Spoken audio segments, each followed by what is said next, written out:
弟兄姊妹平安，今天是2024年的9月5号。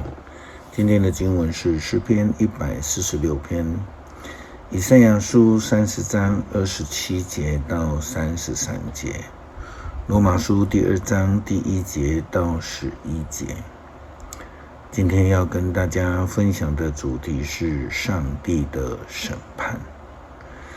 基督徒在面对将来、面对末日、期待人生的终极目标的时候，其实就是在面对上帝的审判。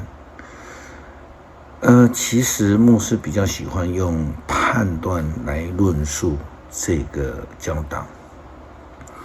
之前曾经跟兄姐们分享过，原文或是英文的翻译 judge这个字可以翻译为法官、判断者、判断或是比赛的评审等等的。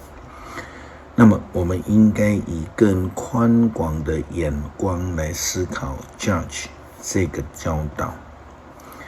当然我们也知道上帝会按照人的生活、他的行为来判断人，并且给人一定的赏赐或是惩罚，无论对象是以色列人或是外邦人。以赛亚书30章27节到33节记载了上帝审判亚述的事情。圣经这样记载，上主的大能和荣耀在遥远的地方都看得见，火和烟都显示了他的愤怒。他开口斥责，他的话像烈火，他的气像洪水，会使人默定。他要扫荡列国，消灭他们的邪恶。但是你们将欢乐歌唱，像朝圣者在过节的晚上那样。你们将要兴奋地像朝圣者在笛声，走在保卫以色列的上主的圣殿。上主要使每一个人都听到他威严的声音。他要用火焰、乌云、冰雹和豪雨，使人知道他的震怒。亚述人听见了上主的声音，就惊惶战斗。他们感觉到他惩罚的威力。上主一次又一次的击打亚述人的时候，他的子民要打鼓弹琴相应和。上主要亲自攻击亚述人。远古的时候，上主已经准备好一个地方，有大火要焚烧亚述皇帝。那是一个宽广的地方，堆满着木材。上主要吹出一口气，像是硫磺焚烧那样，一堆的木材。就如同上帝当时候惩罚了以埃及人，或者是说上帝让选择依靠偶像的埃及人自己去面对所选择的结局。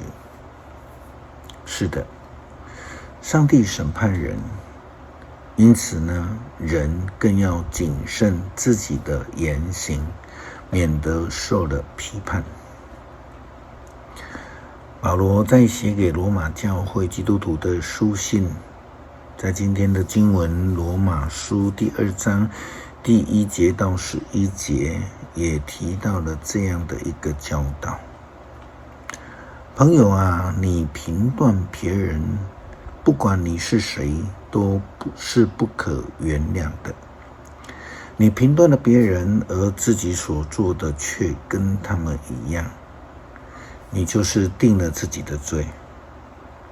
我们知道上帝审判做这种事的人是没有错的。可是朋友啊，你用来评断别人的事，正是你自己所做的。你想你能够逃避上帝的审判吗？是不是你轻视他的仁慈、宽容和忍耐呢？你应该晓得上帝是仁慈的，因为他要你悔改。可是你的心顽固刚硬，为自己招来更多的愤怒，以至于在上帝的义愤和公义的审判来到的日子，受更重的刑罚。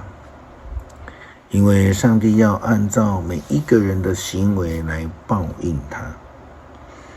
有些人恒心的行善，追求从上帝来的尊贵、荣耀和不朽的生命。这样的人，上帝将以永恒的生命赐给他们。至于那些自私、拒绝真理，反而随从不义的人，上帝的义愤和惩罚是要临到他们的。所有作恶的人将逃不了患难和痛苦，先是犹太人，后是外邦人。但是所有行善的人，他要赐给他们尊贵、荣耀和平安。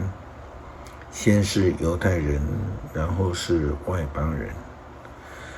因为上帝是不偏待人的，我们心里要柔软，不要刚硬。因为上帝将会赐福心里仁慈、有宽容和忍耐的人。千万不要轻视上帝的特质。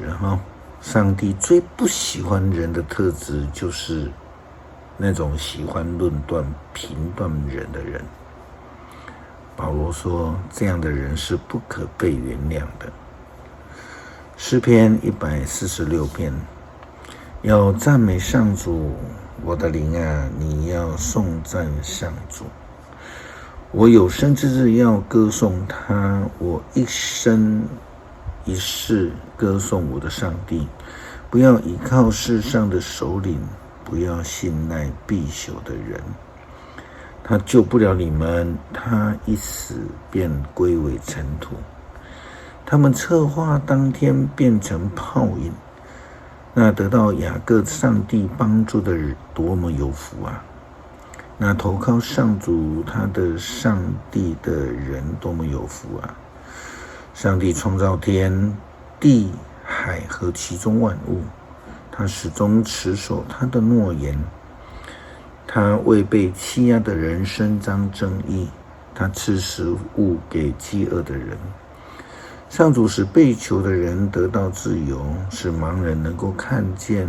他扶起被欺压的人，他爱惜正直的人，他保护寄居的外人，他扶助孤儿寡妇，但要挫败邪恶的人的诡计。上主要永远作王。喜安啊，你的上帝要永远掌权，要赞美上主。